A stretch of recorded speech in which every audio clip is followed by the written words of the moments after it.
Ahoy there folks, I'm Captain Benzie and welcome to another developer Q&A video for Eve Echoes.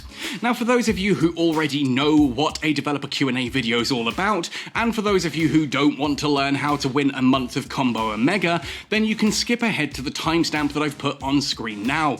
For the rest of you, however, the Developer Q&A series is a weekly series that I do based on the Developer Q&A infographics that NetEase does.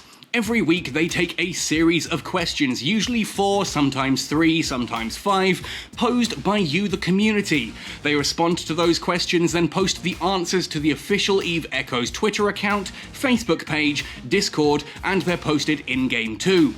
So why do I bother doing a video on this when it's so easy to just read them? Well, because I spend a lot of time on the Eve Echoes official community Discord, and it seems that people read the dev Q&As but don't really understand what it's all about. They just take the answer at face value and are kind of done with it for there. Now, because I do this every single week, because I'm very switched on when it comes to things like the developer Discord AMAs, the roundtable reviews and that they do, I can hook all of this in alongside any knowledge from conversations I've had with the developers previously in order to give a more complete answer. It also gives me an opportunity to add my own personal thoughts and opinions to the thing, and to basically give some game design perspective to it all. Sometimes the developers say no and people get angry when there's a very good reason they've said no. Sometimes they say yes and people are like, well, that's a really bad idea, why are they saying yes? And I can go over all of that. Now, if you're here to learn about how to win a month of Omega, there are two ways. First of all, if you ask a question to the devs, your question is chosen to be responded to and posted in a dev Q&A, you will win a month of basic Omega. I've put the link in the description down below that will take you through to the Google document where you can ask your own questions and be in with a chance of not only getting the answer, not only being featured on one of my videos, but also winning that month of Combo Omega. Basic Omega, sorry. If you want to win a month of Combo Omega, then all you need to do is be active on the Cat Skull Discord. The link is in the description of this video, and if you're publicly talking in the public channels, whether that's the screenshots or just the Echoes chat and things like that, I pick 2 people every week to win a month of Combo Omega. I also pick one of my YouTube commenters from that week to also win a month of Combo Omega. So make sure you're commenting, make sure you're active in my Discord to be in with the chance of winning a month of Combo Omega. That all said and done then, let's jump straight into this one. There's only 3 questions this week. This is the week of the 23rd to the 29th of August. Question number 1. The Enforcer prototype looks to be a really fun ship with plenty of adaptability. I like it. One problem though, its specs match that of a T7 Force Recon Cruiser when the IP it takes to ensure it matches that of a Tech 10 variant. This is going to cause a lot of people to not fly it as they can get much better ships that cost them less to bring back when they lose them. It also seems strange to be paying Tech 10 IP costs for a prototype ship. Please could you advise the insurance cost of the Enforcer prototype? Now, insurance costs are going to be a bit of a running theme this dev Q&A, but let's look at this one on face value. Yeah, I agree, the Enforcer prototype is actually a really cool ship, and to say that it's a Tech 7 Force Recon Cruiser does actually kind of miss a lot of it. It does have some advantages over those, and not just the fact that it has access to all the weapon systems. For starters, that in itself is a lot more powerful than I think people are willing to let on. The fact that you can cloak and be using cannons, lasers, railguns, missiles, whatever the heck you fancy, is really powerful in PvP, where your opponent just has no idea what you're going to be using against them until it is too late. Secondarily, it's not purely PvP. You can use this in basic forms of PvE, although running theme of this channel recently, I wish there was more PvE that you could do in a cruiser. Give us a dormant realm for cruisers, please. That would be amazing. And ultimately, I don't know. I think that when it comes to a rare ship like this, the IP cost is scaled accordingly. Just because it's a prototype doesn't mean it should be cheap. These are theoretically rare collector's items, and the insurance cost is pretty much, built to reflect that. But let's have a look at what the answer from Npixie says. The Enforcer prototype is a very versatile and capable ship, agreed, and we think its adaptability makes it expensive. We don't want to see the abuse of it because it will ruin the experience for players. Agreed. This is a rare ship. If you set it as Tech 7, why would you fly anything else at Tech 7? This is just what you would go for, like. And yeah, I know that there's a lot of effort goes into actually getting one of these things.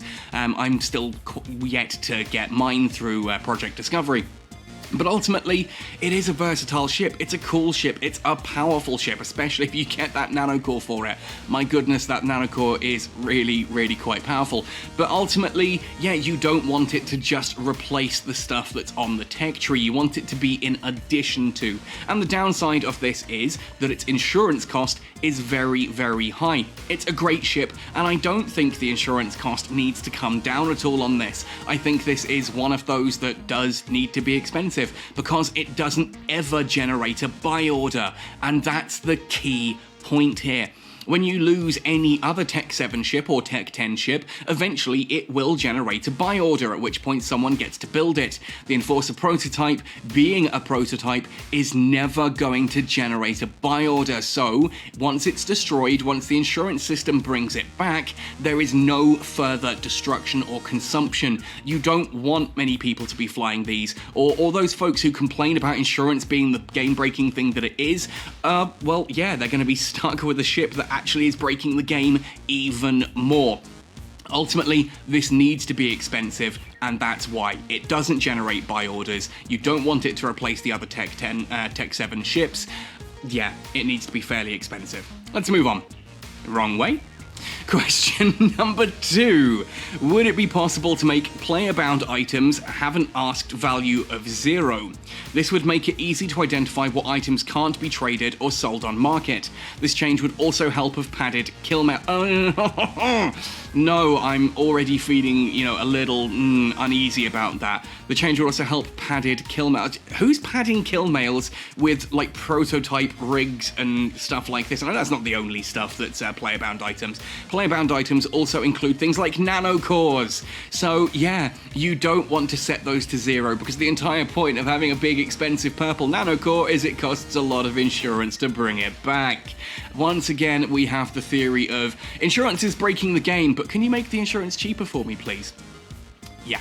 Player-bound items cannot be traded, says Npixie, but that doesn't mean they don't have value. A normal price can make sure the item is used normally. Yes, absolutely agreed here. If you put it on your ship, it has a value. Whether or not that value is what you personally put it at is different. Worth and value are separate things. Value is the actual cost, and that's something where I'm getting confused here, but basically, yeah, just because you don't think it's worth anything because it can't be traded, just because it can't be traded doesn't make it worthless, you know?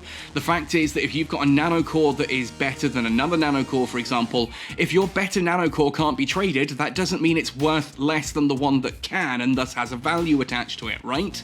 Ultimately, when you include something on your ship that is a player-bound item, it is increasing that ship's capabilities, and thus it needs to increase the cost of insurance accordingly.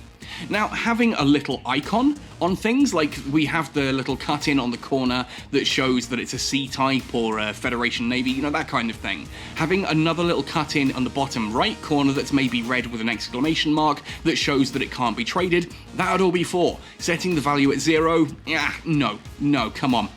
That's someone, and this whole padding of kill mails, who really cares? If you honestly are thinking that people are out there padding their kill mails, look at this person, he's, who's padding the kill mail? Who do you honestly think is padding that kill mail? Do you think someone sits there and says, oh, by the way, mate, could you just equip some more expensive stuff to make the kill mail even bigger for me? Oh, well, who is that hurting? Other than your little egotistical pride. If people are getting big kill mails and the value looks higher than yours, and you can look at that kill mail and see that it has been quote-unquote padded by whatever reason, whatever metric you're using for that, then just let it happen. It doesn't harm you. You know that it's a padded kill mail and it's not actually in your eyes worth the value that it said on the kill mail, but who cares? Genuinely on this one, who cares? No, you should not ever be setting anything at 0, because then you are going to be breaking the insurance system even further. Question number 3 then. Would you consider adding a share item from the market screen? Many times I'm asking if someone has name item. Would be easier to share the item from the market with a link to the info page. Yeah, that's really cool, and Npixie seems to agree. Nice suggestion. We'll have a discussion about this and might add the feature in the future. This is like when you do the inform in chat where you can link link someone's name or link your location. That's really cool. I think being able to link an item from the market would be really good. You can already link items that are in your cargo hold. So yeah, you should be able to do this and say to people, this is the exact module I'm after. Saves you having to type it out and all that kind of thing, and it promotes trading within corporations and alliances. Absolutely, I agree that this should be a thing. Now, it's at this point in the video that I realised that I said there was only 3 this week. There are actually 4. I just missed the bottom one when first giving these a quick glance over. We do indeed have a question number 4. I'm wondering if the sleeper faction ships will be available to use in the future. Npixie says, this is not our plan for now, but I think there is more to be said on this. Now, again, here comes those famous 3 words. In EVE Online, the sleepers are not ships that you can fly. There are plenty of ships that are in EVE Online that are not in EVE Echoes yet. We've now got the Enforcer, as we saw earlier, not the main version though, just the prototype. There is also the Pacifier, which is the Concorde frigate, and then there is the Marshal, which is the Concorde battleship. So it'd be nice to eventually see a non-prototype Enforcer alongside the Pacifier and the Marshal. That would be really cool. There are also things like the Edencom ships, like the Skybreaker and that. Then you've got all of the Triglavian ships, the Damavik, the Kikimora, and the Nergal, and all the bigger versions of those whose names I can never remember because I don't fly them. There are even ships within the individual kind of Empire ship trees that we currently don't have in EVE Echoes. I'm looking at you, Hurricane Fleet issue, or the Drake Navy issue and stuff like that. There's also things like the Sleipnir, which is a Hurricane Command, essentially. There's things like the Hugin and the Munin. I think the Munin is the one I'm actually talking about here, which is basically a Rupture Assault. There's all kinds of stuff that isn't on the ship tree in EVE Echoes that is in EVE Online. And on the other way around, there are some in EVE Echoes that aren't in EVE Online. Like in EVE Online, you have the Probe and then you have the Cheetah. In EVE Echoes, we have the Probe Covert Ops, and the Probe Explorer. In EVE Online, you have the Bellicose and the Rapier, and I think it's the Hugin, whereas we have the Bellicose, Bellicose Interdictor, Bellicose Covert Ops, Bellicose Covert Ops 2, and Bellicose 3 Covert Ops. So we've got 4 Bellicoses, we've got 5 Bellicoses, they only have 3. There's stuff like this. Sleepers do not exist in either game. In the backstory, sleepers are essentially drones. Now, you could make the argument that, yeah, okay, but if they're drone ships controlled by AI, literally by sleepers' mentality uploaded into them or whatever, then surely you could reverse engineer this and have a way to connect it to a capsule. Not necessarily. There might not actually be space inside the ship to actually fit a capsule, assuming you could plug it in. But the point I want to make here is that I'm not against sleepers being something we could fly. I just think that right now it's not really necessary. For crying out loud, I'm just going to say 2 words here. Yanjung. We still don't have the Yanjung, the ships that were the big new thing coming to Echoes, that during the launch period for Echoes, when they were doing all their promotional material, it was like, oh look, we've got these exclusive ships. The Yanjung are a faction in EVE Online, we know about them, there's references to them in the history and the lore, but they're very much gone. We don't know anything about them, no one's seen them. In EVE Echoes, we've got them helping with Project Discovery. They've given us a Shan-Yue prototype and a Kan-Yue prototype that we can actually fly. We know from the ship tree there is also the Shan-Yue and Kan-Yue non-prototype variants, and we've seen from artwork and various different bits of footage, I did an entire video about this by the way if you're interested, that we also have, I keep wanting to call it the Mochizuki class battleship, it's not, it's the Wang-Yue, and we have the Hia-Yue, which is the Force Auxiliary Capital for the Yanjung. So there are 4 Yanjung ships that just don't exist in game yet. I can pull, using Fulmination, the Shan-Yue and the Kan-Yue out of the files, and I can fly them as they are in the ship tree. So 2 of them we can sort of fly-ish if you're on Fulmination, which obviously no one but the content creators are. Beyond that though, the Wang-Yue and the Hia-Yue, If I'm pronouncing those wrong, I do apologize, I don't speak Mandarin. Then those 2 ships don't even appear in the game files, they don't even appear in the trees. So there are 4 Yanzhong ships that still need to be added, and before we start adding all of the sleepers, I really think we should get those, because decomposers are genuinely really cool. They're fun weapons, they're powerful ships, the 2 non-prototypes that we have in game. I would love to see those actually added back into the game, and, you know, be usable, have a way for us to use them. We're 2 years into the game now, and we still have no further clue how we will ever get those. Remember, NetEase did once say, back in January of 2021, that the Yanzhong modules that you got from your daily login rewards were going to be included into the Scholar Point store in July. Well, July 2021 has come and gone, as has July 22, so maybe they meant July 23, who knows? But before we get things like sleepers, can we please get the ships that are actually on the ship tree that aren't available in-game? And then, before sleepers, can we go back and do all the missing stuff from the trees that needs to be there? There needs to be a Tech 10 Hurricane that isn't a freaking Guardian. There needs to be, like, a Tech 10 Rupture that isn't a Guardian or an Interdictor. There are so many roles on the tech tree that are just missing right now. And if we're stuck in this god-awful tech system where Tech 10 is just better than everything else, then you need all options at Tech 10. Give us a Rifter Assault, a Tristan Assault, a Tormentor Assault. There are some seriously iconic ships in this game that just don't ever get flown. Who is seriously flying a Rifter? It's one of the most iconic ships in EVE. It was even used in the trailer for Dormant Realms, it's used as the icon for the fitting screen, it's used as the icon for IP, for crying out loud. But the ship itself is a Tech 2 ship that you don't even use for the tutorials completely. You have maybe half an hour of the tutorials using a Rifter before you're given a Slasher, followed by a Thrasher, and at which point that's it.